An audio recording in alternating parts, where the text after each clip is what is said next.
We welcome everybody live here for tonight's iSCAR SYMTV Truck Series event, getting set to go green for 150 laps as we get set to get going here on the round of third round of this iSCAR playoffs. Welcome y'all here tonight. My name is Ezeckiel Reyes. My name is Peter Kenny. And we're going to be commentating here for tonight's 150 lap event as of course, coming in here for tonight, big storyline coming in as drivers trying to find themselves in for this,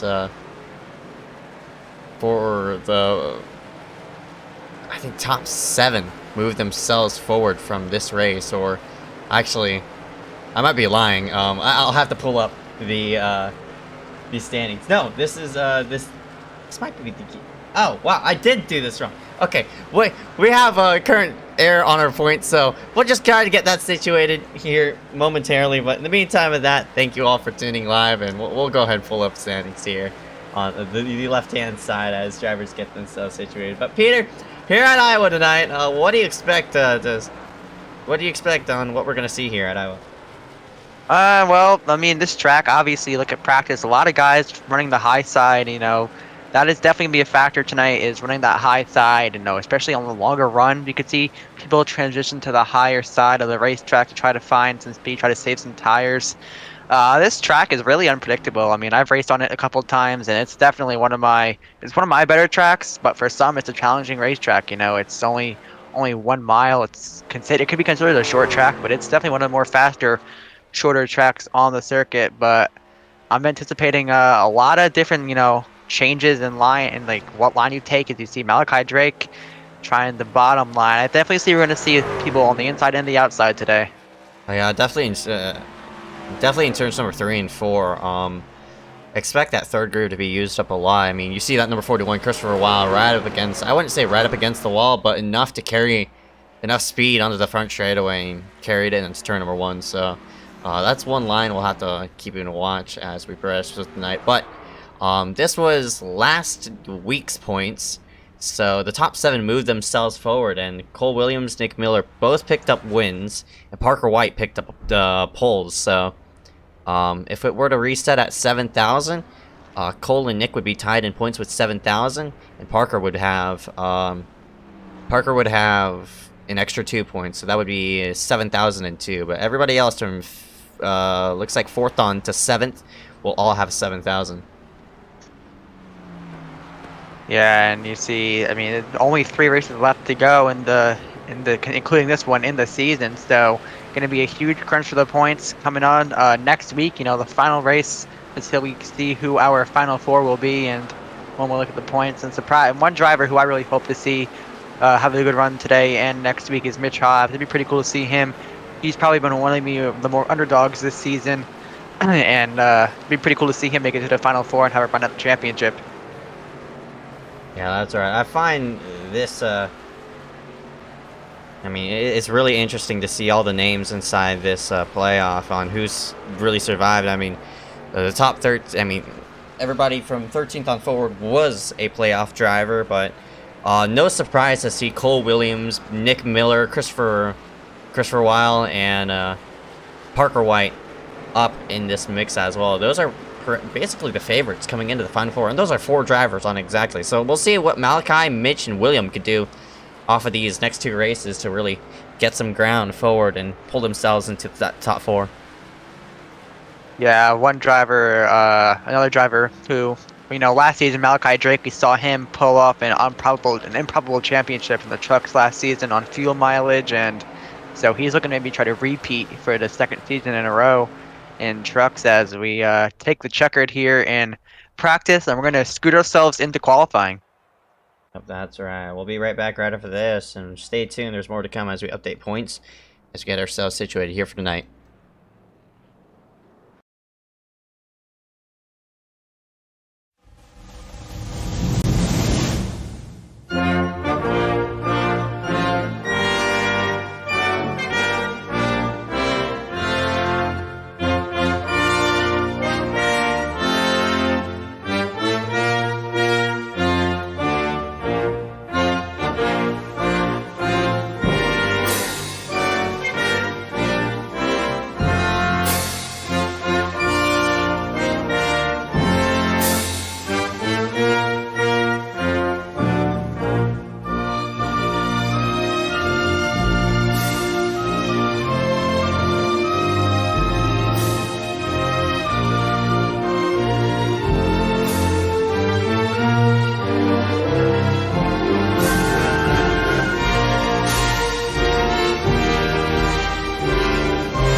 And we welcome everybody back here tonight for the iSCAR SYMTV Truck Series event, getting set to go green as we're currently under qualifying. Looks like there was a session error, and it seems as though we're in group qualifying, but you know, people just taking laps. Luckily, it looks like everybody's just giving each other space just to log in some good lap times or such. So, I just gotta be wary. I think there is some qualifying scrutiny in this, so.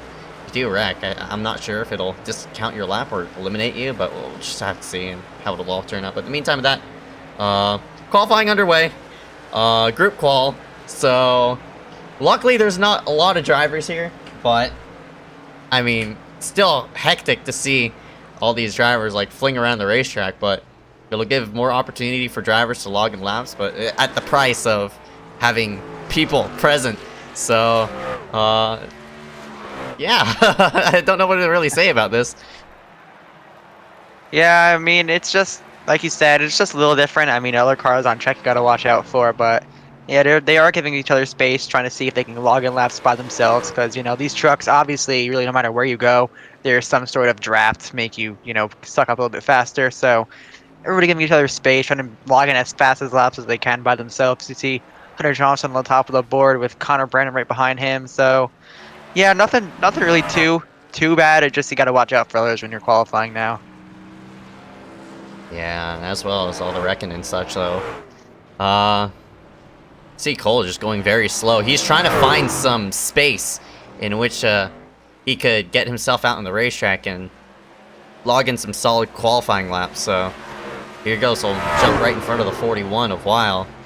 And Weil, yeah, it seems as though Cole's going to have some space right in front of this 41, so he's going to be able to log in maybe, hopefully, a solid lap time, and as well as the draft might play an effect, but, I mean, yeah. I don't expect it to play that big of an issue, because it is a short track after all, but you know how these trucks are. We have huge spoilers on the rear end of them, and, of course, creates such a punch in the air, and who knows, well, what kind of difference that'll make. Yeah, as you see, Cole Williams jumps to the top that's no of the surprise. Yeah.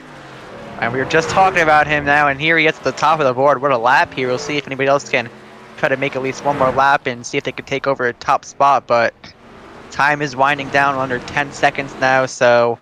And he did it with, like, 15 seconds left, so a bit of clutch time there by the 42, yeah. so... He's gonna get a bonus point. The man who won the Watkins Glen race is looking pretty, and he's gonna start up top. So congratulations to Cole Williams on the pole award, and a key extra bonus point there for him, as you just mentioned. So yeah, so we'll transition ourselves into the warm-up session, and of course, with the waning time that qualifying offers, I mean group qualifying offers, once the checkered flag waves, there is about another 20 seconds for everybody to cross the start finish line to get a lap in logged, and looks like we'll transition into the warm-up session, get ourselves situated here with this one. So yeah, that was interesting. Hopefully that doesn't happen again, and it allowed Cole to get the pole, so a very interesting fashion on him getting a pole, but regardless, he's going to start himself on top.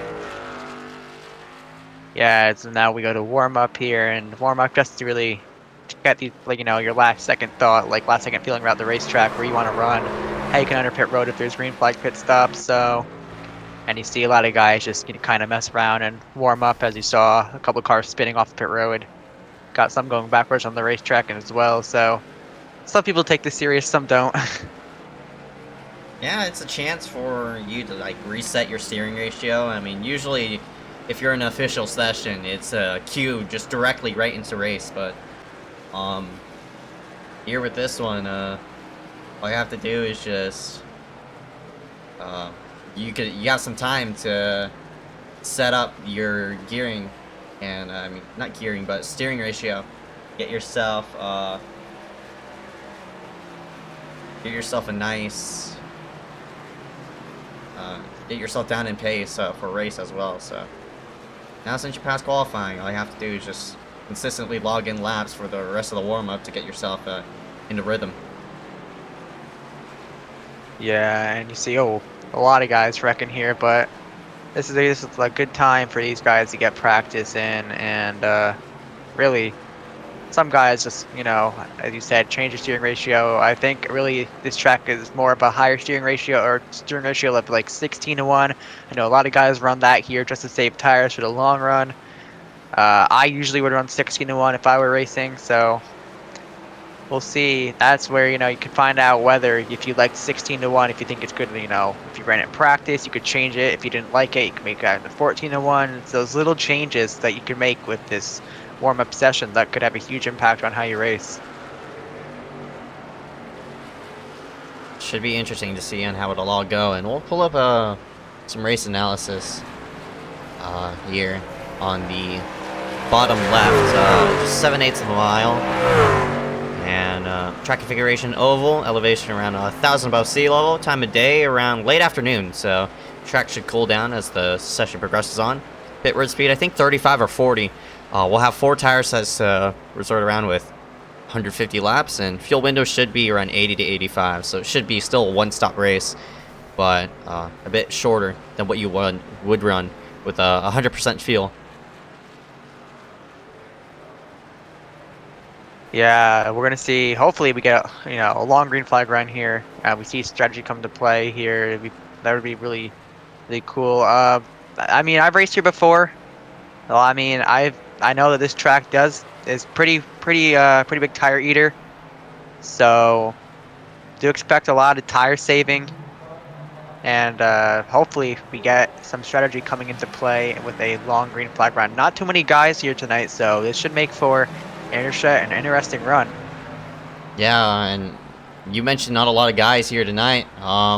Because of that, that's gonna open up the door for, just 20 points here on the line. So what's gonna happen coming to next race at Michigan?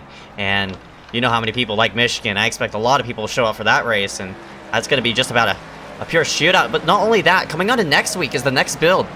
So, just because you're set on this tire model doesn't mean you're going to be set for the next 2 weeks. And who knows, you could be so dominant for the first beginnings of the season, but then the update rolls around and suddenly you're crap. So I'm interested to see on how the transition will go from this build to the next update. But I'm not expecting any vast changes, but who knows what may happen between these 7 days. Yeah, that's right. Now, I for myself was not that good from the new tire model to the old tire model, so it can definitely impact some drivers here, especially if you are making a run for the championship. But we'll see. And in a couple of weeks when we're in the final race of the season. But warm up is winding itself down, and we are just about ready to get these guys rolling. Yep, and here we go. So 20 drivers going to line up the field here for tonight. And we're going to go ahead and pull up our grid here on the bottom side of your screen. Cole Williams in the 42 will round himself out in first. And Hunter Johnson in second place. Christopher Wild put himself in third. And Connor Brannon here for a race shows up, and he'll be in fourth. Dylan Basin going to be in fifth place. Mitch Hall right alongside of him. Parker White in the 95 rounds out in seventh. And Malachi Drake in eighth. Rounding out the final the final row that will read off as Michael Becerra in the number 23 and Sertaj in number 49. Rest order is going to be shown on your screen. And it should be interesting because we have a lot of drivers starting outside of this top 10. But, with only 20 drivers here tonight, it should pose that big of an issue. But regardless, they're going to be starting toward the back half of the field. So we'll take an eye on who the playoff drivers are. We have 7 of them here tonight. And one of those drivers are starting up at the top, and that's Cole Williams, but he's yet to grid in, so we'll go ahead and zoom up on this man of Parker White in the 095, and he's been strong. He picked up 2 poles in a row last season, but didn't pull off any wins those last 2 weeks. But regardless, still probably one of the favorites coming in here for the Final Four. Yeah, if we're talking about a breakout driver this season, Parker White has really broken out this season, picking up a few wins across all the series here, so he's definitely one of the more stronger drivers in the playoffs, and I have a feeling that he could have a very good shot in the coming weeks to make it to the Final Four. 42, Cole Williams rolling himself out. We'll get 2 pace laps logged in, but Cole starts himself on the top, and he mentioned the extra bonus point that he's going to have coming in here for tonight. So, Cole, extra bonus point. I mean, the poles nor wins are going to carry for that final 4, so it's all going to matter where you're going to finish on that Homestead race. But regardless, have an extra bonus point to carry over for security into that final 4 will be good, but no extra bonus points onto the round of 4. Yeah, I mean, that's like you said, that it's still key to make it into the final 4. While it won't matter if while you are in the final 4, just to make it there and to have, like you said, that extra point to know that you can make it is gonna be key. Because once you get to that final 4, those points really don't matter. It's kind of where you finish and, you know, where you end up at the end of the Homestead race. You see another playoff driver, William Schmidt, currently starting in 12th. Another driver who's been pretty strong the second half of the season, coming into the playoffs. Somebody who really was quiet for the first half of the season, and he's the second half breakout driver, fighting this hard to be still alive in the playoffs and have a chance at making it to the final 4. Yeah, it should be fun to see on how it'll all turn out. But in the meantime, at that, for Cole Williams in the number 42, oh man, it's looking pretty for him to start up front, but he has a man who's been fast week in, week out, Hunter Johnson, right alongside of him. Unfortunate for him, he's not in this chase. He's in the Xfinity chase, but should be fun to see on how it'll all turn out as the pace car is going to scoot itself down a pit road. Christopher Weil, he too, another strong chaser as we get set to go green for 150 laps. Pace car finally scoots itself on in, and we will set off the green flag. Green flag here at Iowa. Green. And up and away we go. And a side-by-side start here. Some drivers in the back dropping off and going to the back as Cole Williams is able to clear Hunter Johnson for the top position as they roll through turns 1 and 2. You see some 2 wide action behind as we see Christopher Weil going underneath Connor Brennan looking for that 3rd position. And we're going to complete a green flag lap here from Iowa.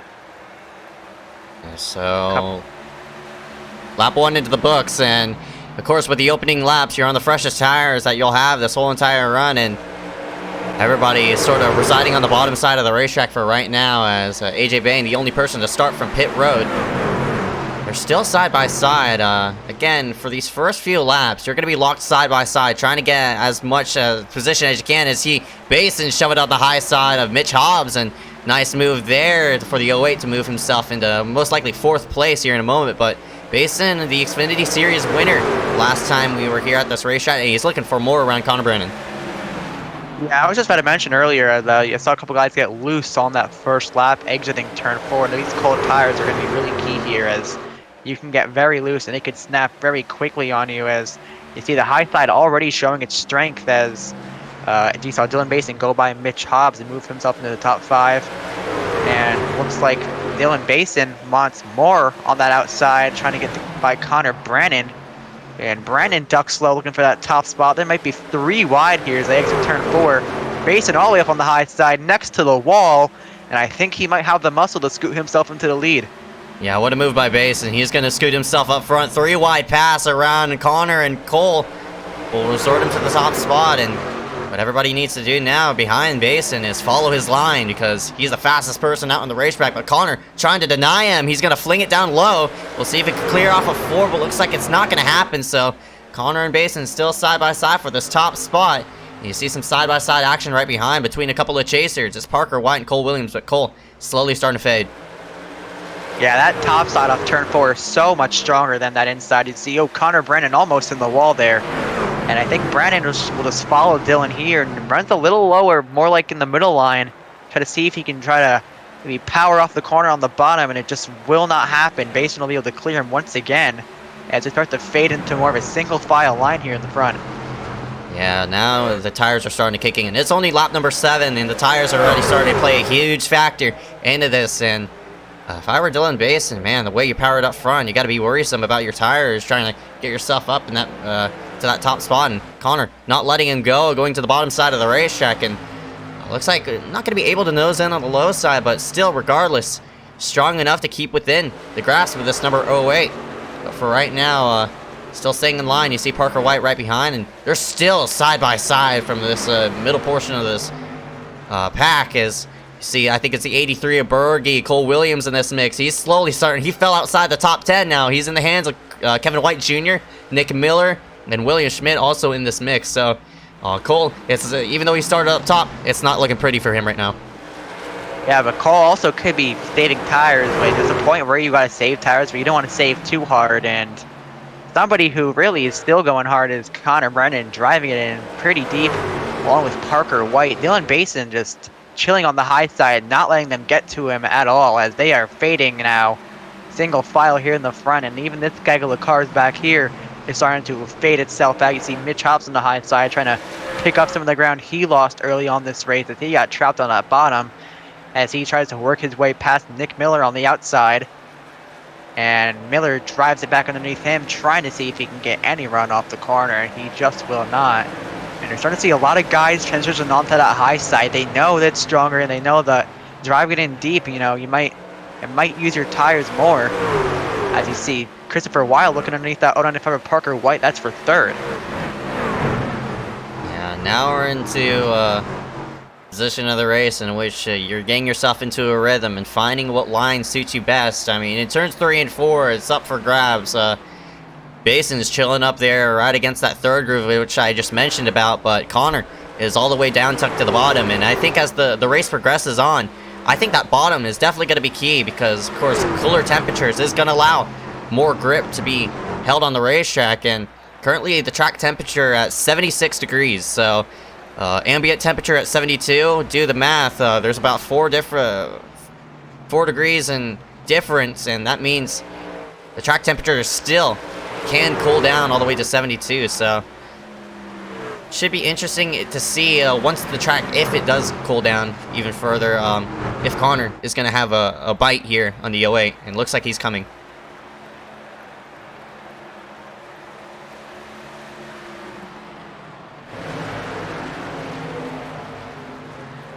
All these drivers are just nose to tail right now. Nobody really getting as much on each other as they were on the opening laps of the race, and even the lap cars are sort of stalled in with these leaders.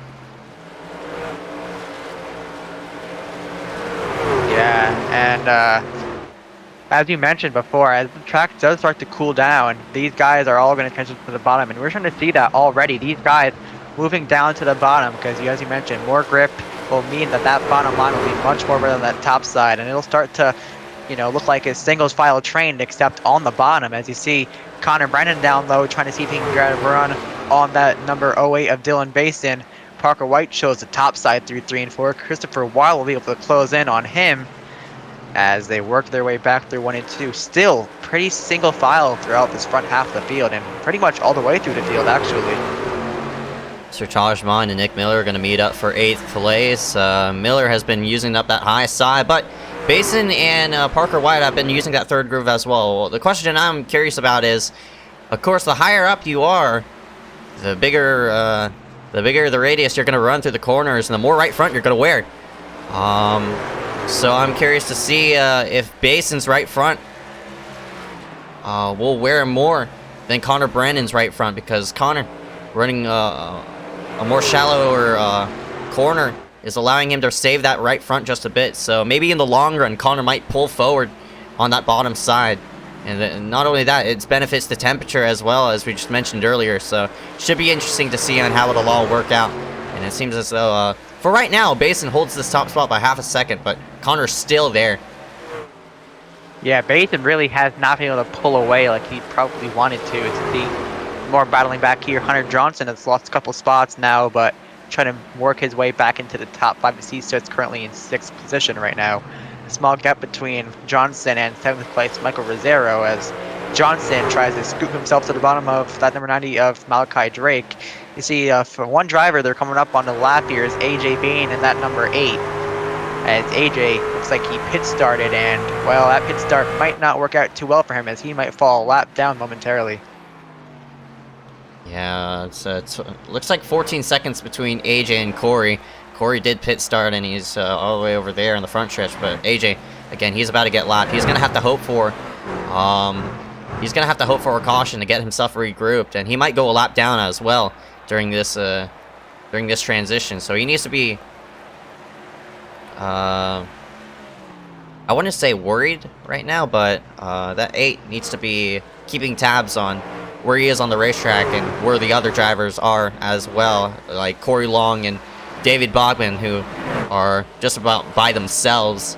But if we do get a deep enough green flag run in which the leaders are going to catch that tail end of the lead lap, AJ is going to be in big trouble. Yeah, pit starting does have its it has its advantages, but also has its flaws. And AJ falling a lap down, that could be a huge flaw for him, as he might fall to the grasps of Dylan Basin. So Malachi Drake still battling with Christopher Wilde. This for the 5th position. Malachi sends it in deep, and I just don't think it's going to stay. Christopher will have the high side advantage off of turn 4. Yeah, it's variable banking around this racetrack, so the higher you are, the more banking there is. Hence why turns 3 and 4 just works better. Maybe for some other drivers, but turns 1 and 2, it's not as progressive, but it's still there. I mean, if we had a better tire and surface model, it would definitely be all over the place, high or low, wherever you are, and everybody will still get the same run off the corner like they would be. But I'd compare this track like a dirt track. As Connor into the outside wall, he's rim riding it. He's gonna lose a lot of time to Parker White. Yeah, Connor Brandon, I think he might have, I've seen a lot of that happen a lot before. People try to sail it on the high side, and then you veer up to that wall, and that wall just catches you and sucks you in, and you get stuck to that wall, and that is the worst feeling in the world that you can when you can't get off the wall. And you see all the time Connor even lost a spot, and might lose another one here to Hunter Johnson.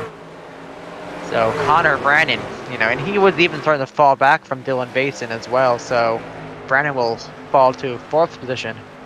Yeah, it's not like Connor, it's not like he slapped the wall or anything. He just glided alongside of it. So I think Connor, in terms of damage, he's fine for now, but he has to recheck himself after rim riding the wall in 3 and 4 and get himself regathered up. So he's lost a couple positions doing that, but compensate your truck for the long run and get yourself situated.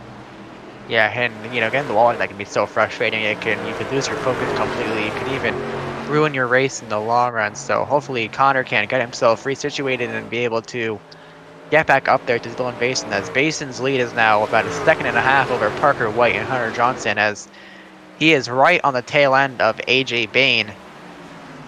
So AJ Bain, after pit starting, about to fall a lap down here really early on in this race. Yeah, again, he does have some time for from himself and Corey Long, and as well as Bachman too. So it's not that Basin, it's not that AJ is going to be in huge danger of being trapped 1 lap down. He's the only driver currently 1 lap down. Actually, Bianchini, he too is also 1 lap down, but he hit pit road from looks like 3 laps in to this run. I'm not sure about that, but he's about to go 2 down, and that's something we'll have to keep tabs on as well. Yeah, as you mentioned, it's not like it's the end of the world right now for AJ Bain. He still has a huge cushion for the next lap car, which is way ahead of him. So all AJ really needs right now is just, probably a caution or something that happened to somebody else in the racetrack for him to be able to get back on the lead lap. But he currently sits a lap down right now, only 30 laps into this race, but still plenty of time for him to be able to come back. And you see this whole gaggle of cars who have yet to get really separated from each other. They're all filing in each other's tire tracks, and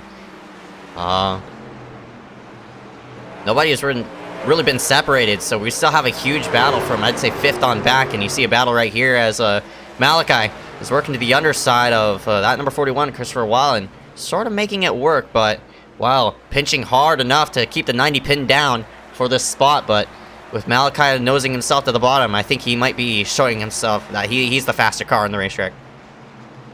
Yeah, Wilde does get the run off turns 3 and 4, but it's not that good through 1 and 2 on the high side, and Malachi will be able to fight back on the bottom and try to get to his quarter panel here. And it's going to be almost a drag race in the 3 and 4. Malachi just can't quite make it stick on the bottom as well. Will pull away with the position once again. This has been a good battle so far. These two guys right here. Yeah, they're still side by side for that spot, and they're also side by side right behind. Cole Williams, your pole sitter, is still struggling with that race car. It seems as though that short run pace is slowly starting to fade back on him as he looks to the underside of Hobbs in that number 89. And the gap between the leader is 1.2, so Basin has pulled himself a decent gap over second place. So if Dylan does catch some lap traffic at a bad angle, he's going to be able to use that gap between himself and Parker to his advantage. But see AJ up the racetrack just trying to follow Basin through, and who knows, AJ could hold up Parker and that gap will expand even further. So I'm not sure how it'll all go.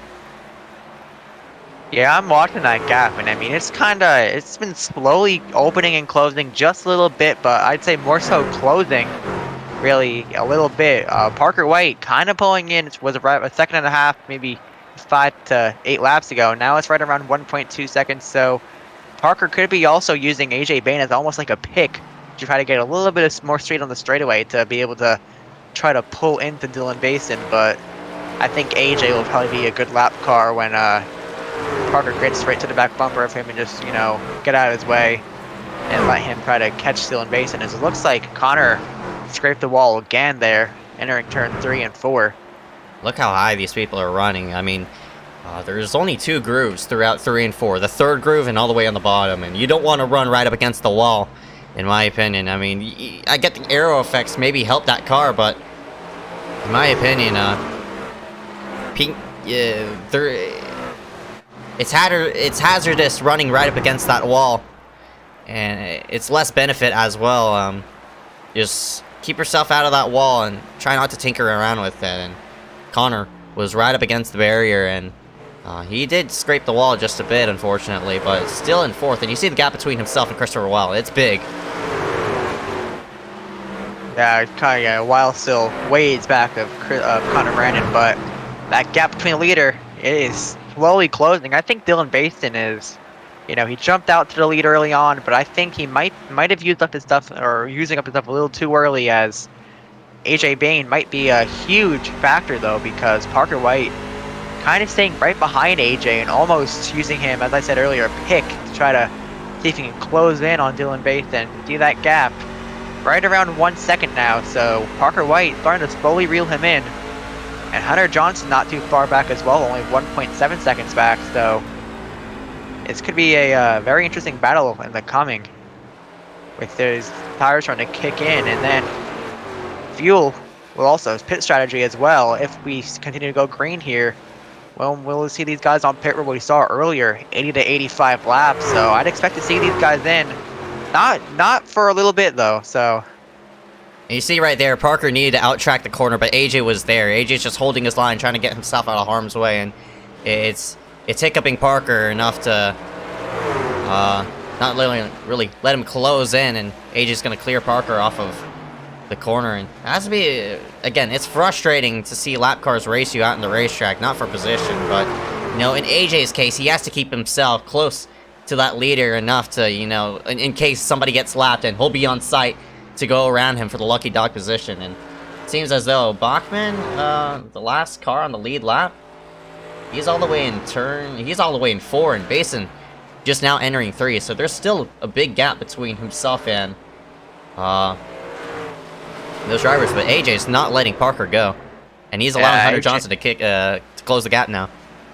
Yeah, AJ is really giving Parker, I mean, like you said, you can't blame AJ at all. He's just trying to, you know, run his own race, trying to, you know, he knows he has to stay up here and be able to fight if another car goes a lap down. And obviously Parker White probably frustrated behind that wheel, and you can see he stems it in there. AJ Bain gonna come back on the bottom, but I think Parker drove it in too deep, and now AJ's gonna be back on his inside, and AJ really not giving Parker any sort of room right, or any sort of remorse right now, as Hunter Johnson has closed in on both of these guys. This is what Hunter likes to see. Maybe Hunter can Basin might have tagged the wall.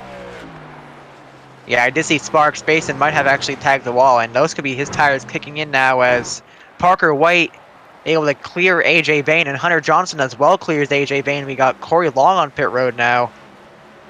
Now is this? I don't know what that's all about. I don't know if this is strategic or not, but on the pit road he goes, and looks like I think it's going to be 4 tires and Sunoco fuel for him. But if you pit every 45, maybe it can make you. I mean, oh, oops.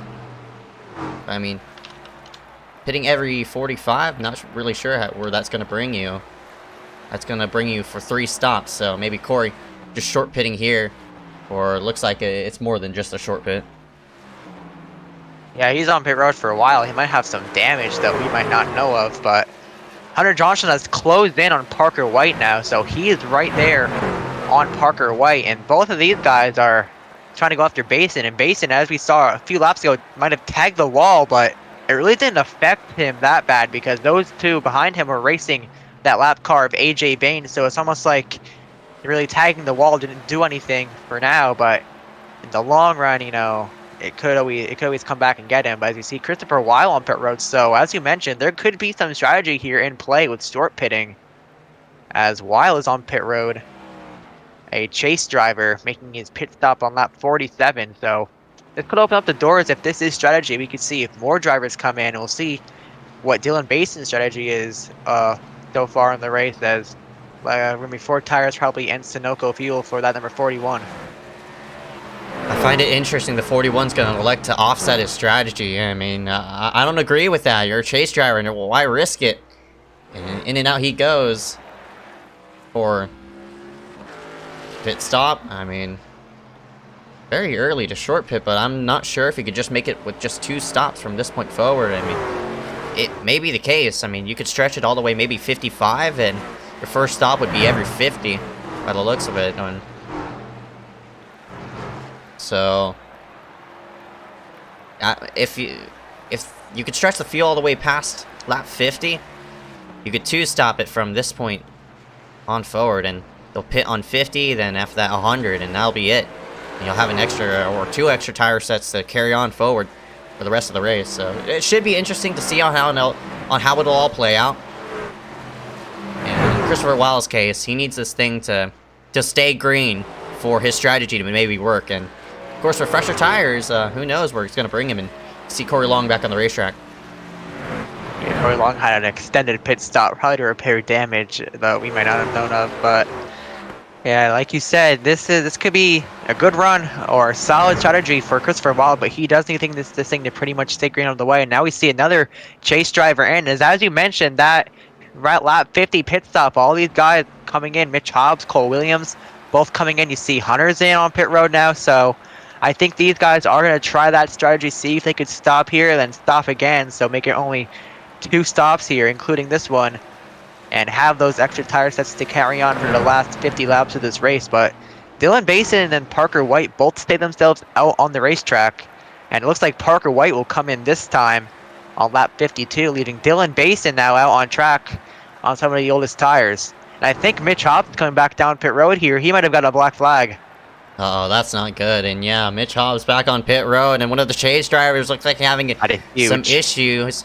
And unfortunate for him, we're going to have to see how it'll all turn out for him. But Mitch Hobbs, oh man, to have a penalty in this portion of the race, I mean, it's been green for the first 50 laps, so who knows how it might all play into effect. And Hobbs looks like is going to elect on with tires as well. So now Basin on down to pit road. We'll see on where he's going to shuffle out as the 93 gets loose off the corner.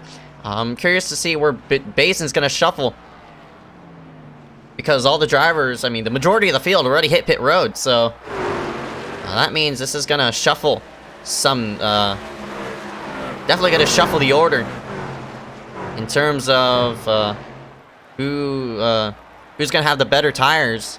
And it seems as though Basin in and out, he's gonna maybe come up top in front of Parker White. No, never mind. Here comes Parker on the high side. So there's looks like a lap or a 2-lap difference between Basin and Parker's tires. So we see Basin right there and Parker in the 095 in this mix as well. But look at this, the 41 of Christopher Weil has actually gotten the lead off of this exchange. So short pitting just by 6 laps prior to everybody else pitting. Seems as though it worked for him, and he's going to lead a lap. So add an extra bonus point to his resume as, whoa, Cole getting loose off of turn number 2. That was a close one. That's a chase driver too. That was a good save by him, but it'll cost him a little bit of time. But as you mentioned, what a job there by Christopher Weil on that short pit. But we'll see how that turns out, as his tires are a few laps older than everyone else's. I mean, he's not leading laps right now because Williams and David stayed themselves out. So what was to be laps led out in the racetrack looks like didn't work out for him. So, I mean, it was a good call, but William and David stayed out. Schmidt and Bachmann, 79-84. So it just didn't work. But, I mean, who knows? Short pitting by 7 laps can get you up front, and that means short pitting by that amount of laps can gain you a bit of track position.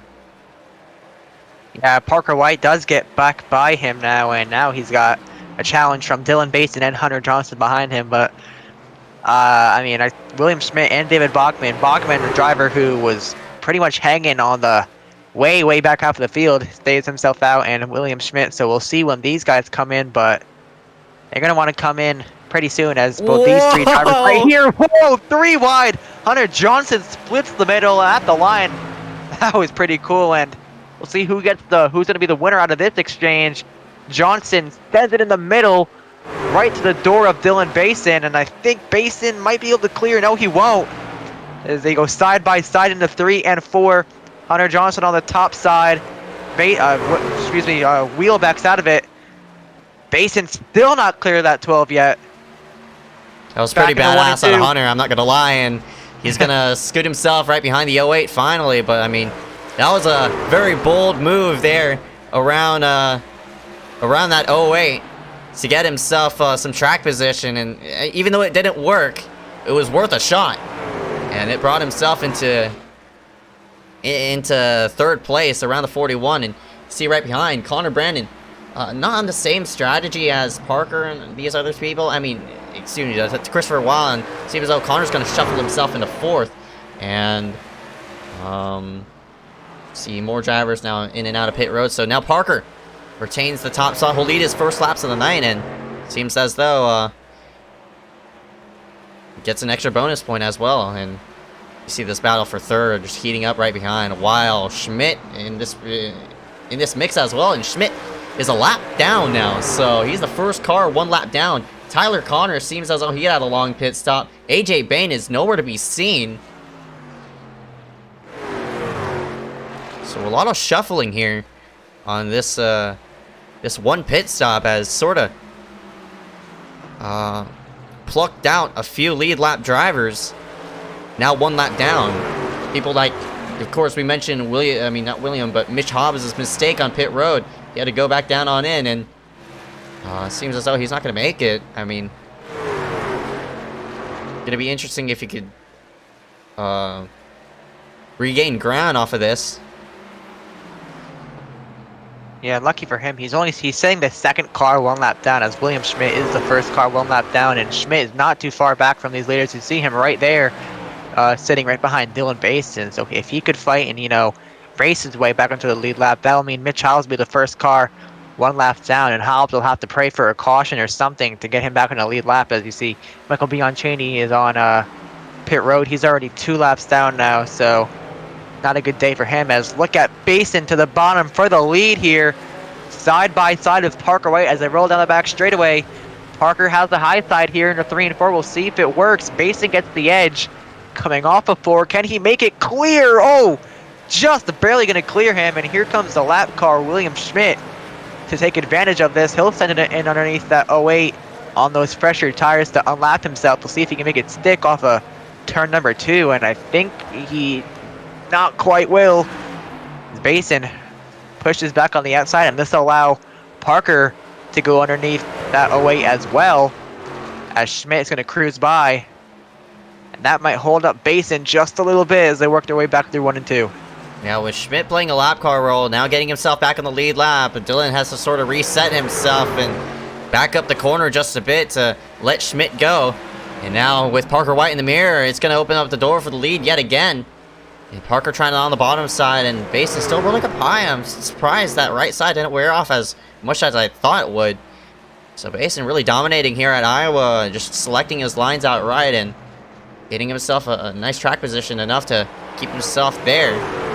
Nobody has been really nobody has been up to really challenge him for that top spot. I mean, he had to pass through a few cars to get himself back to the lead, but that was off a pit strategy, not in case of like same tires or something like that. So Basin seems as though he's the fastest car on the racetrack. Parker White has been, you know, kind of not too far back from him, so I think Parker could definitely have something for him as we get closer to the end of this race. But Hunter Johnson back there in third position, kind of, you know, watching this battle right now, trying to see if these guys get closer to each other up there. Maybe he can make a charge towards the end of the race. Somebody who's not in the chase, and then another chase driver is Cole Williams, who's recovered his way back up to 5th after falling back early and having a gnarly save coming off of turn 2. And one driver who we haven't really talked about at all is Nick Miller up there in 6th, so a solid run for him today. And you see Mitch Hobbs right there behind him, a lap car, trying to see if he can make anything out of what's been a, so far, not so good day for him. He sits 5th in the points right now, trying to work his way into the final 4. And back up front, the gap really not opening or closing between Basin and White. It seems as though it's starting to expand, so next time we'll see drivers on the pit road. Looks like it'll be around, seems as though lap 100. We've been green all the way, so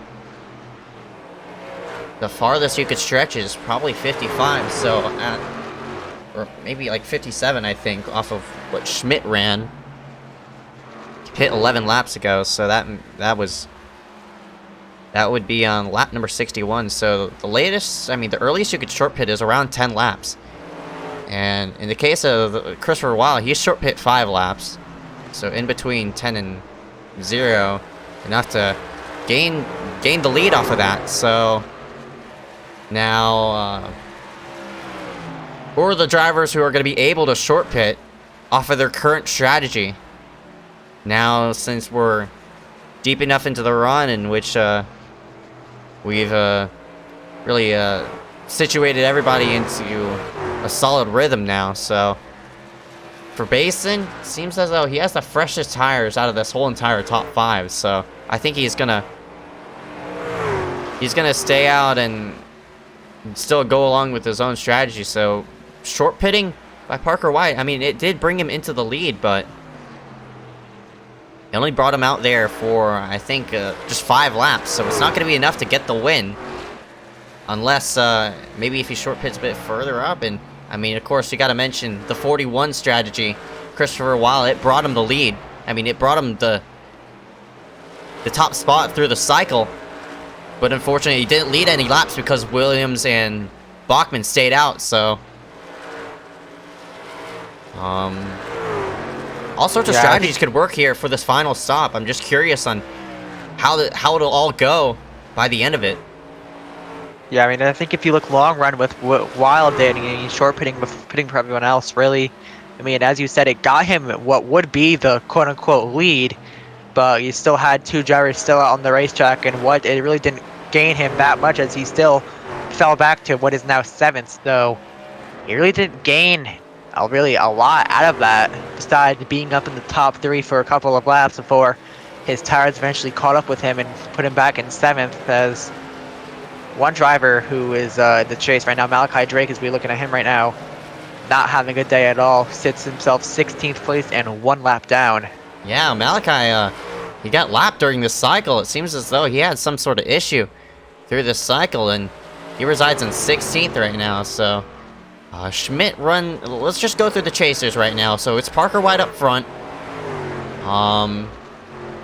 Parker White currently sits in 2nd as of right now, and the next driver back of him is going to be Cole Williams, and after that Miller, then Weil.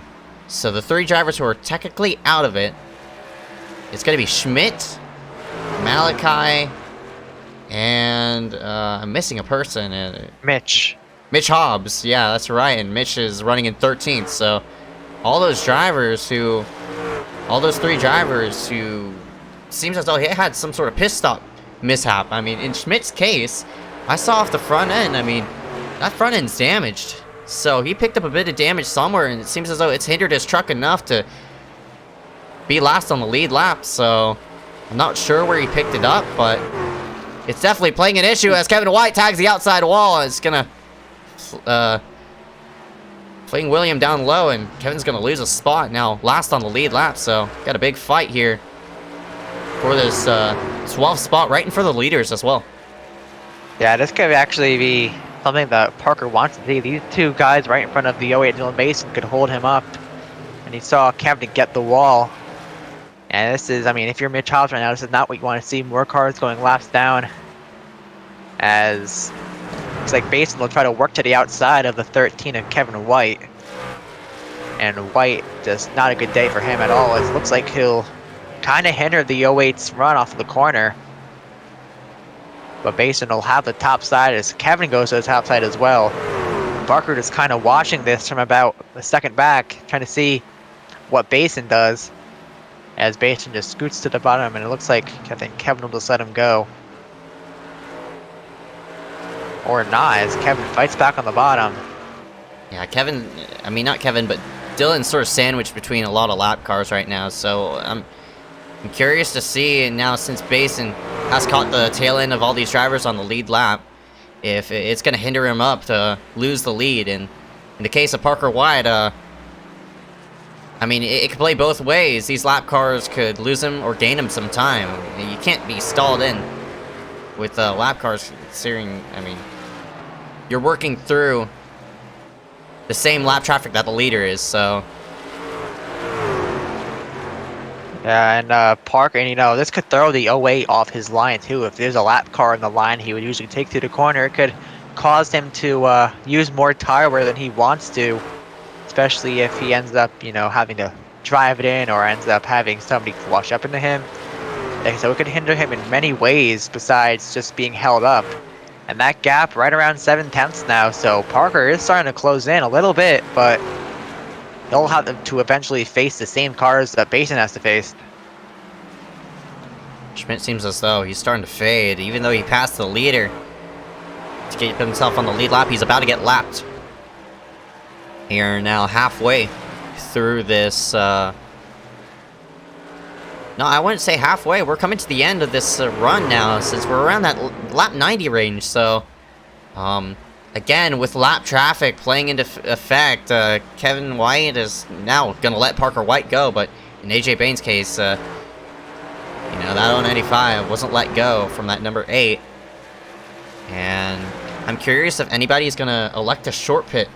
Because if you were to short pit as early as possible, it would be on lap number 90.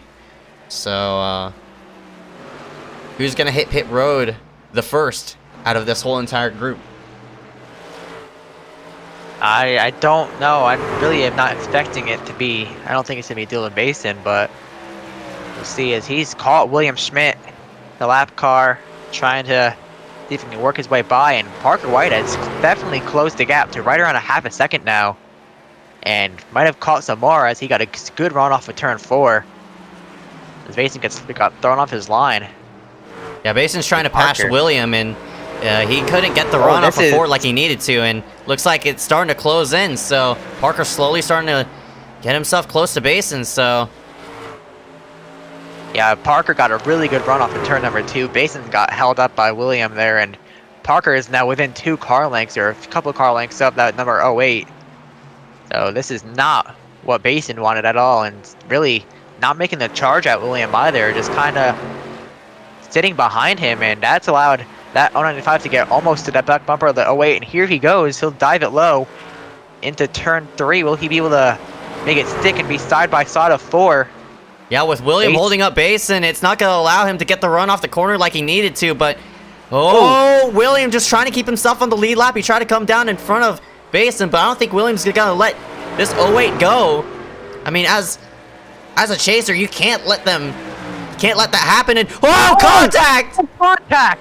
My goodness. And that should allow Parker White to get underneath that 08 of Dylan Basin. And Parker will be able to clear. And Parker will clear for the lead, but he's not clear of that 79 of William Schmidt just yet. And I am sure Dylan Basin is not happy about that, but you got to understand in William Schmidt's case, he's a chase driver, and he's trying to stay alive as much as he can. And he's giving the same thing that he did to Basin, but in Parker's case, he's going to clear William, so that has to be so frustrating in Basin's case, but William has to run off the corner. Parker blocking him all he can. William's going to flick it to the low side, but it looks like, oh, he might have gotten tight. And yeah, that'll... kind of wiggled.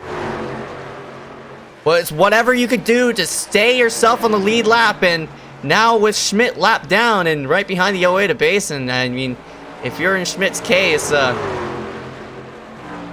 now since you're lap down, I would let Basin go, but I mean, keep yourself relative to the leader, but oh man, that has to be so frustrating in Basin's case. I mean, getting that 4X off of that exchange is really hiccuping, and now he has a bit of damage as well, and he still can't get around the 79. Basin's just all over him, just trying to get him out of the way.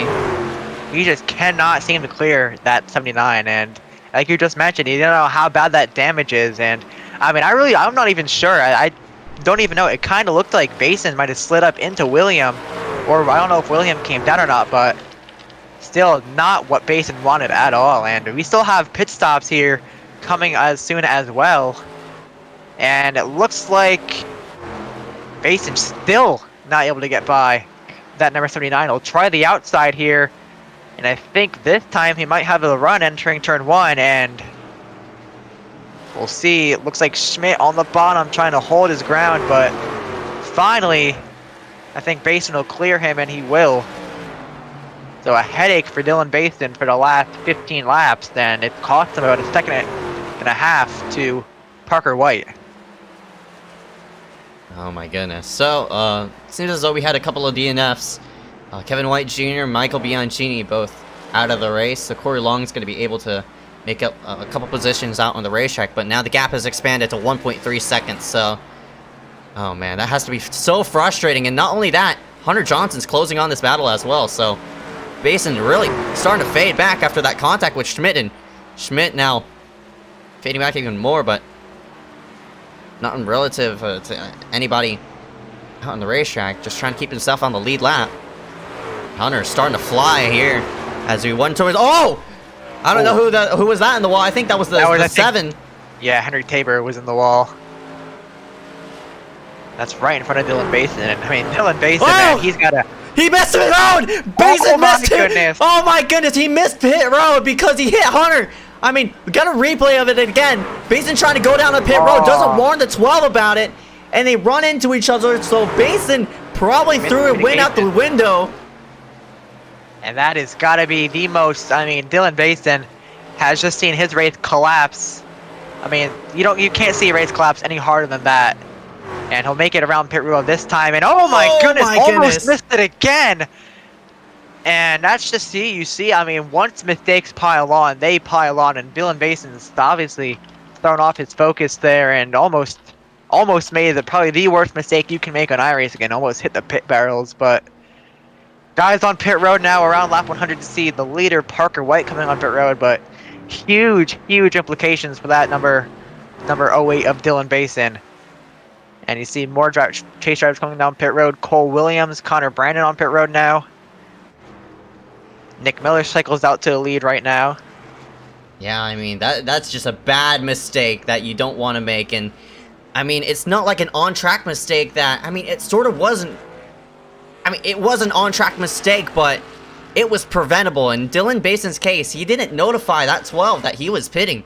Or... That's why Hunter ran into the backside of him, and I don't know if Hunter was trying to follow Basin through and close that gap up between the two, but Basin, he missed pit road, and now it's not going to look too pretty for him. And oh, Hunter goes around! Are you kidding me? Wow. Hunter Johnson goes around all F4s immediately. Oh my goodness, that's a caution. And a caution in the middle of a pit cycle in the middle of a pit cycle.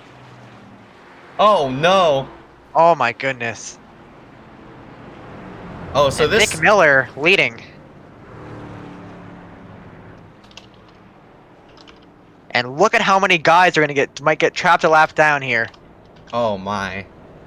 This, I mean, as they would say it, you know, in an actual NASCAR race, I mean, this changes everything right now. It does. I mean, holy cow. So, I mean, this entire top four still have to pit. So everybody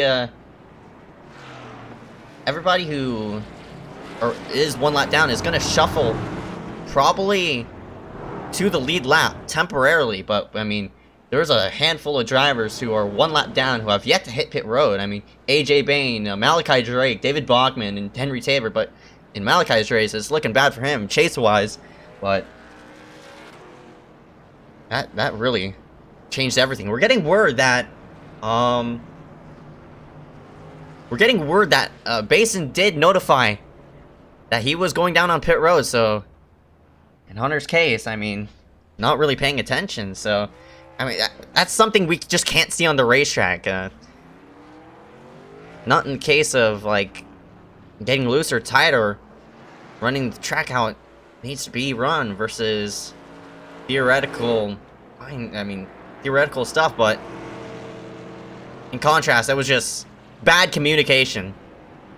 Yeah, that's something you don't see out of Hunter Johnson, really. I mean, making a mistake like that, and the word we got is Basin called out. I guess Hunter didn't hear him, and it cost, you know, both of them now with seeing Hunter Johnson go around. And, you know, Hunter might have spun it around. I mean, I don't know how he spun it around. If it was, I mean, I don't think he was on, if he was on new tires or not. That's something you don't really see Hunter do, is self-spin. I mean, he could have tried to DNF himself out of feeling bad, or like out of pity for Dylan Basin, and because he all at Ford immediately, but I don't know what happened there. But it obviously brought out a caution, and it might have just changed this race completely.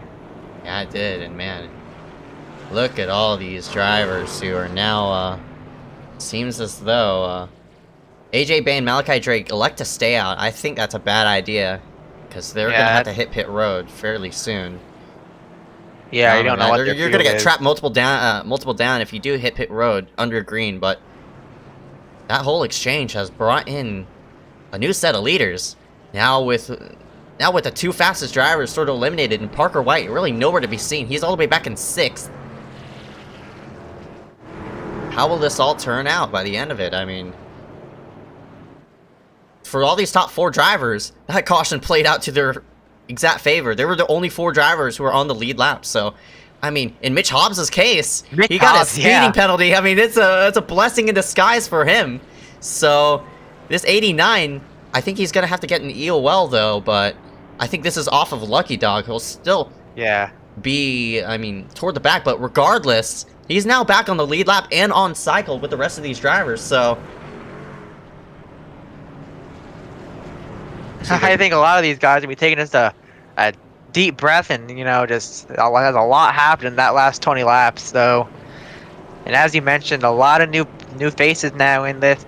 Mitch Hobbs from a speeding penalty now into the top 5, top 10, and the 2 fastest drivers basically eliminated unless some more wild things happen in this race. But man, oh man, has this been a wild one so far. I mean, in Basin's case, he's not out of it, though. He's just on a different cycle than the rest of these drivers out on the racetrack, so it seems as though, I mean, for Schmidt's case, he's back on the lead lap, so see all these drivers around him getting the wave around. Schmidt tagging onto the tail end of all this mess, so for Schmidt, seems as though battling it out like that to keep himself up is going to be the call, and looks like he's going to be able to retain a lead lap spot. So look at all these drivers who are going to start single file because of all this pit road shenanigans and who hit pit road, who didn't, and all these wave around cars. I think this whole, and we're going to have a line of at least 14 drivers. So the only person who's really going to start side by side is Joe Berkey in the 83.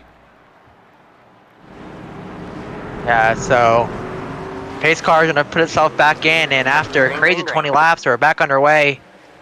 with with right around 40 laps to go in this thing, and you see one driver jump to the apron. It looks like it's going to be the 93 of Corey Long. Yeah, I mean, Tabor started upside in this. Oh my gosh! Terrible crash! Mitch Hobbs gets in it. Oh my goodness, that is huge. Mitch Hobbs, and that's his race is over. His engine is gone. Henry Tabor goes upside down. I don't know what happened there. The caution is out.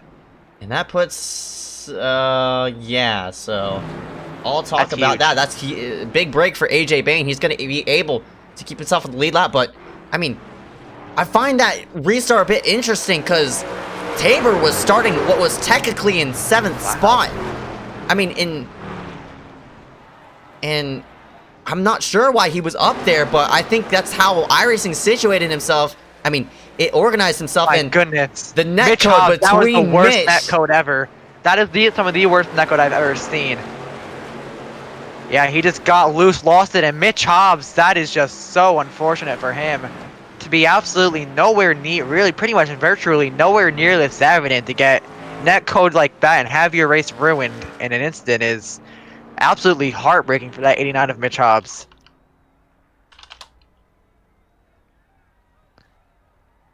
Man. I mean, there's no words for this at all, really. I mean, that is... Yeah, Henry just got loose on fresh rubber, overcorrected into the outside wall. And then kind of RKO's Mitch Hobbs, and a wild ride he endures, and both of their days come crashing down in an instant.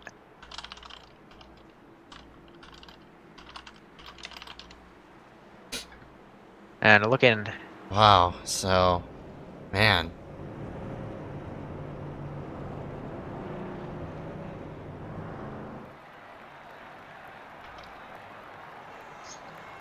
And tempers are currently flaring outside of the simulator right now. There's going to be a lot to discuss after this race, and there's not going to be a lot of happy people at all. Oh, no I doubt about I it, know so. one person, though, who probably has a smile on their face right now. It's Christopher Weil, as he's up there leading as a chase driver. Yeah, that's right. I mean, it's... That's very bizarre circumstance, so... Yeah.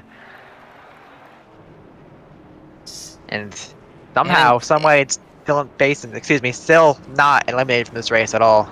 And in terms of people who are on the freshest tires, seems as though Schmidt's on the freshest tires out of this whole entire pack.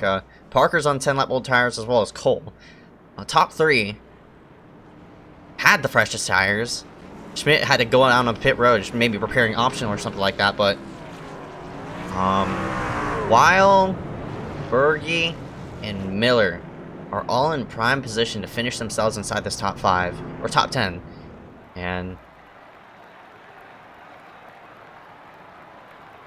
yeah, and Christopher Weil, Nick Miller, 2 guys who have been so quiet all day are now up here in the front, and even Joe Berge, a so far impressive run. I mean, stuff like this, I mean, this is why we see a lot of people hang in the back, because stuff like this can happen, and you could find yourself all of a sudden up here inside of the top 3 and have a shot at a win. There's still plenty of racing left in this, however, and you know, we saw a lot happen in the last 30 laps. You could see a lot more happen in the next 30 laps.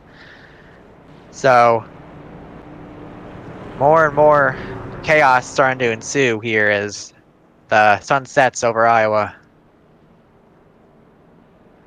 oh man, so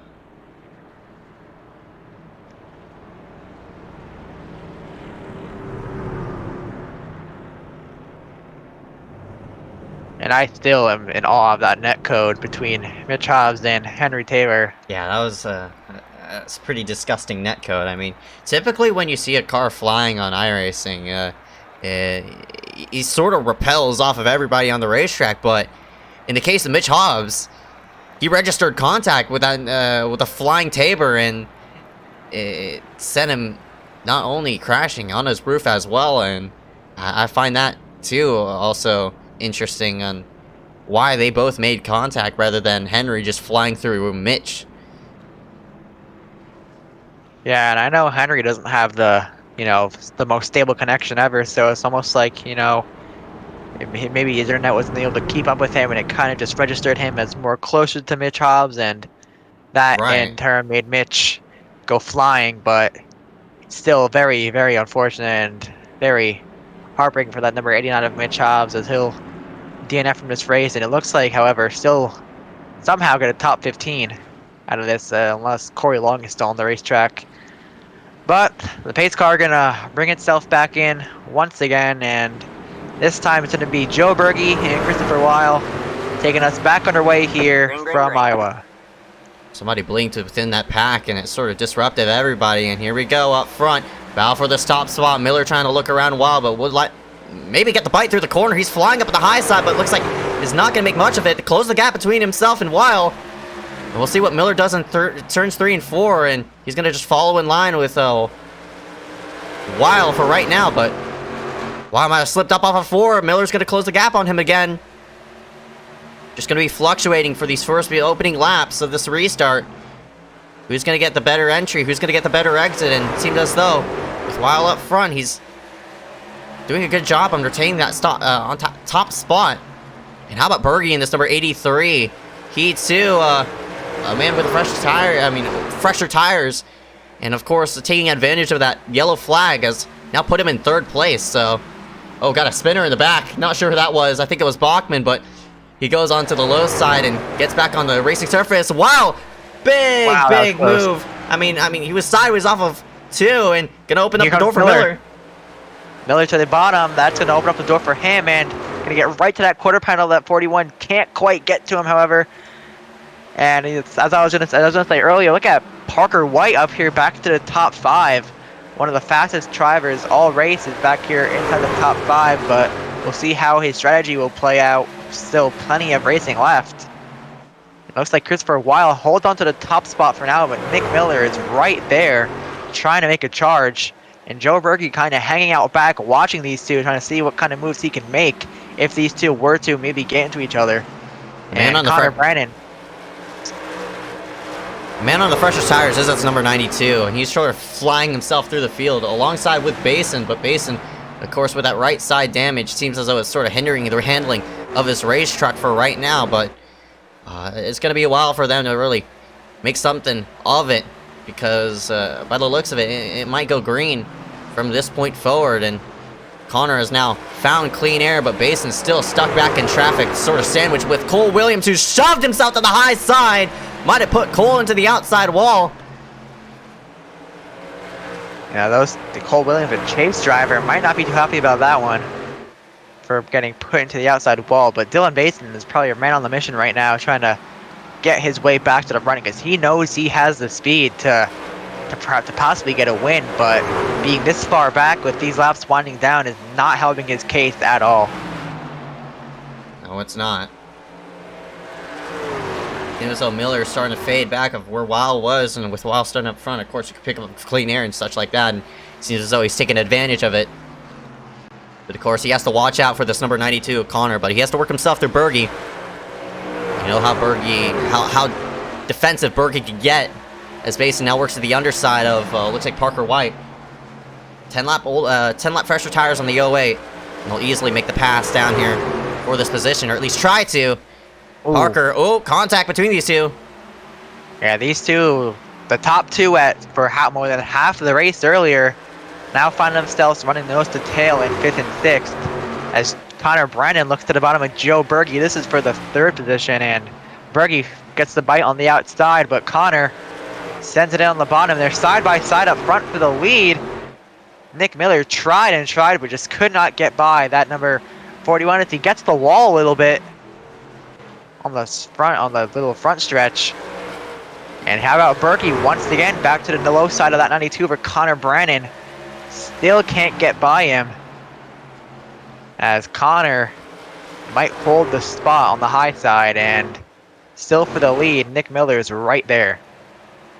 Yeah, and with all the battling that Connor had to do with Berge, it closed the gap between himself and Basin. This might be the battle for most likely the lead and off the win, because I expect Connor to close the gap between these top two and easily pass. But now Berge holding up Basin same way as he did with Connor, so Basin can't really get a bite anywhere. And he stalled off the corner, so Gonna lose a lot of time right there, and you see just about a 4-truck battle right behind for the 6th spot, right behind Parker White and such. So Ace is gonna try the low side again. Looks like not gonna be able to clear this 83, but using as much track space as it can, and he's doing it nicely. And Bergie's just holding it right, and look how close they are. Wow, he is squeezing him and giving him no room. And what a move, Bergie on the outside to get the huge jump in Basin. Most likely had to back out of the gas there to try not to slide into Joe Bergie and cause any issues. And look at Connor Brennan flying away from these guys and could be a potential player in the coming laps with this front 2 battle. So Connor is on a charge right now as Nick Miller and Christopher Weil are kind of playing a game of Marco Polo with each other up in the front. Yeah, I mean, for Connor, I mean, you don't want to use up too much tire getting to this top 2. You know you have the fresher tires. I mean, Connor 17-lap old tires versus Miller and Wiles 23-lap old tires. So Connor has to be smart about this. Don't pull yourself too much off of this exchange, but keep yourself I mean, just watch out for the long run. If you're in this 92 shoes, he's still closing that gap between this top 2, and in the case of Basin, it seems as though it's starting to fall back, and Bergie, big tied off of 2, and it's going to allow the 08 to Basin to fling it down the low side. Never minded that, I think Bergie's going to stay in the throttle just enough to maybe nose and maybe have a crossover, but it looks like it's not going to happen. He might take it 3 wide. Yeah, try to pull out in front of that number 42. It just won't happen. He'll try to make it 3 wide entering 1, and he'll back out of the gas and let the 08 by, but the 42 going to be the loser out of that one, if he still can't get by that 83. And Wild kind of putting a little bit of a gap on the 95 on Nick Miller, and Connor Brennan hasn't closed in too much in the past couple of laps, so see if maybe that 41 has something to try to see if he can stay his way out front, as Brennan works to the bottom now through 1 and 2.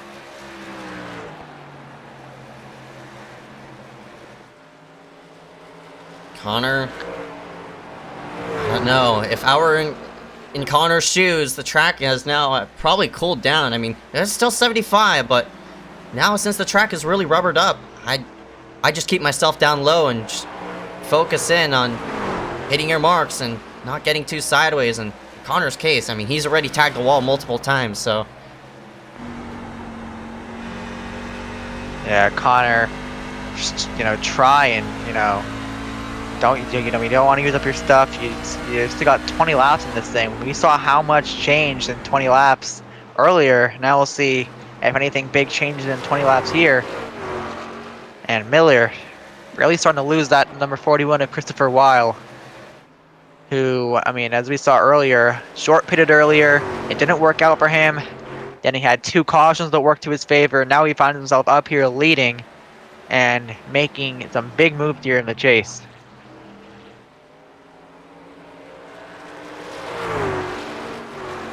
Seems as though Wiles just has the better long run speed than this 95. Miller can't seem to have a grasp on Weil, and Connor seems as though he's used up his stuff, and 17 laps to go this time by. Who knows what the long run might play, as they're starting to fight out for this 4th spot, as well as Cole moves himself to the underside of the 08. And Cole, he has the oldest tires out of this whole entire top 5, but he's making it work. And he's working around the 08 to Basin. Yeah, though Cole Williams, another driver who only led a few laps today, but got the pole, so that's a key point for him. Right now, a solid top 5 so far, and look at Bergie. Gonna get passed by the 95 of Parker White. Bergie through the block in 1. Yeah, Bergie trying to just, try to get every position he can. And Nick Miller now almost a second back of that number 41 of Christopher Weil, and that's a lap car. Corey Long, who is 25 laps down now after pitting a few times.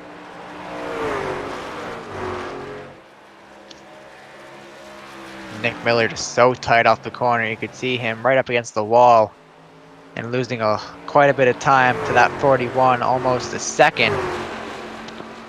And Connor Brennan too, not really making up anything, more so losing.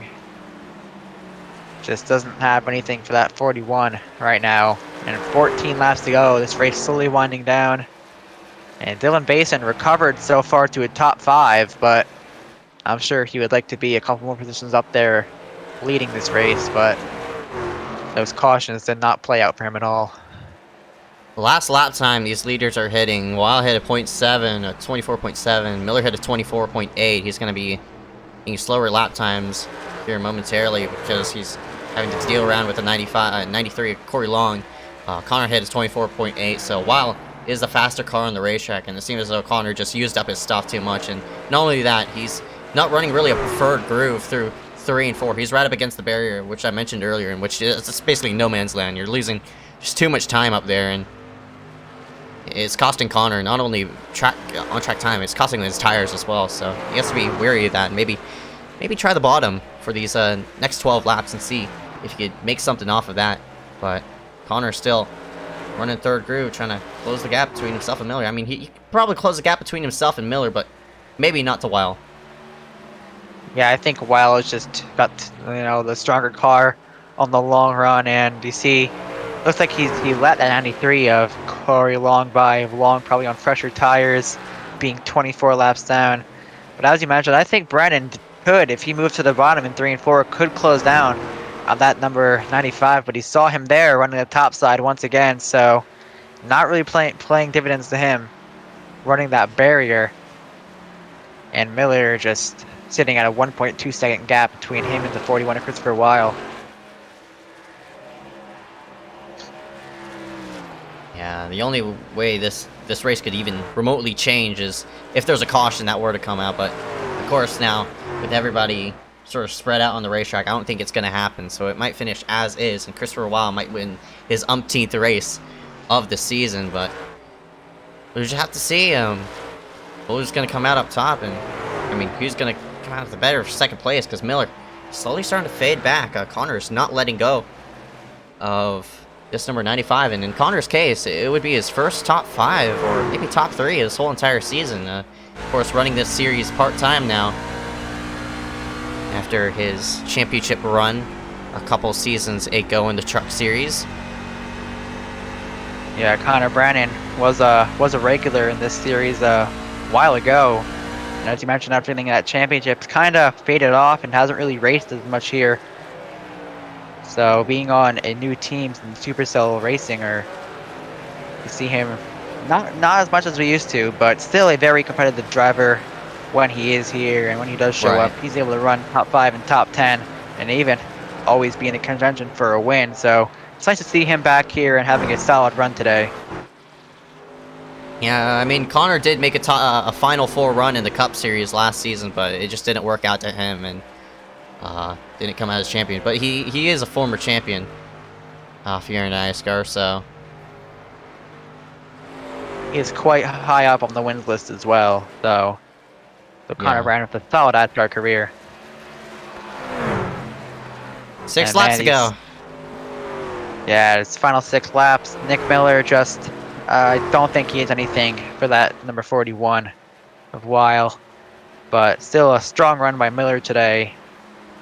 And I mean, another driver who I'm actually looking at in the top 10 right now is AJ Bain, who pit started earlier and now has a top 10. So solid run for AJ, as everything in the end played out for him, and he's going to finish off with a pretty well run. And how about Michael Rosero? We have not said a word about him all race. Been kind of the man in the back, and he's been fighting his way to a top 10. Blinks out there. He's currently in 9th. And it looks like he'll round himself out here in 9th with only 4 laps to go. So not much to say other than a crazy race it was. And we're going to have to see how the points shape out after this. This could be a very interesting battle for that last race, and then that race for the Final 4.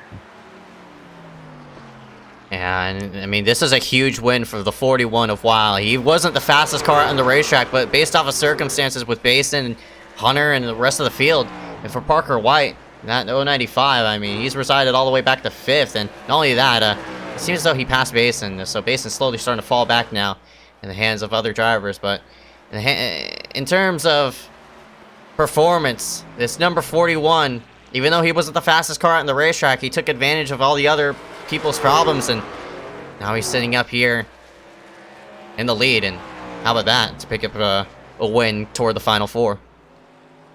Yeah, really, really quiet run for the 41 early on, but he'll be here in the end, and he'll take the white flag from Iowa. One more lap to go, and as you mentioned, a good performance by him as always. Always a clean driver. Nick Miller, unfortunately for him, going to come out just short in second, and Basin is going to recover to a top 6 finish, but most importantly, rounding off at turn number 4 for the final time, Christopher Weil. With the solid circumstances that happened, he'll win at Iowa. And Mick Miller rounds out in second. Connor Brannon brings it home with a podium in third. Cole Williams, a solid run for him after starting on pole in fourth. And Parker White going to round out the top 5 after a strong run early. So, man, that was a race. That was a roller coaster, to say the least. Yeah, that's right. I mean, it was full of all sorts of circumstances, but of course, the man who took advantage of all of that, the 41 Christopher Weil, round himself out in victory lane. How about that? And not only that, a huge win for all these points on the line to put himself in position for the Final Four. Yeah, so a great job by Christopher Weil to find himself in this position and picking up the win. I don't know how many wins he has this season, but he's got a lot. So, what a run by that 41. Yeah, we'll be right back after this, so we'll go ahead and show you the order after tonight's event. Weil, Miller, Brandon, Williams, White, round out the top 5. It's Basin, Berge, Mon, Rosero, and AJ Bain rounding out the top 10. Yeah, Tyler Connors, William Schmidt, Malachi Drake, Corey Long, David Bachman, Mitch Hobbs, who had that unfortunate wreck with Henry Tabor, and then Hunter Johnson, Kevin White, and Michael Bianchini round the top 20.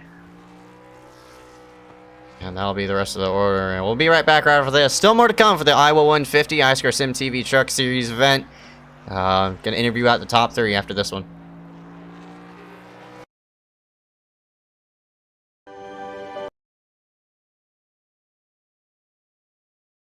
Is rolling out for the start of today's 400 lap race on this 0.625 mile racetrack. And just as the field comes all around turn number 4, the sunshine peeks through, helping warm things here.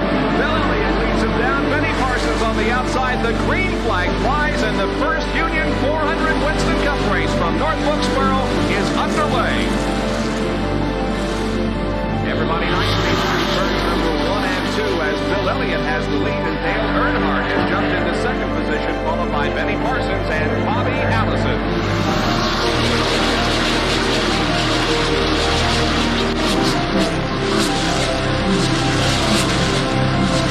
So here we go. It's just about to go away. They bump coming out of turn 4. Earnhardt gets the lead. We had just heard from our spotters that Neil Bynum.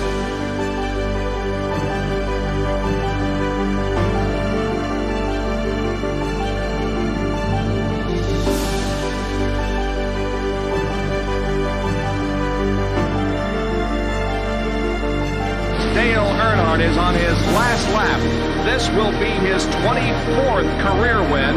Dale Earnhardt wins the first Union 400 at North Wilkesboro.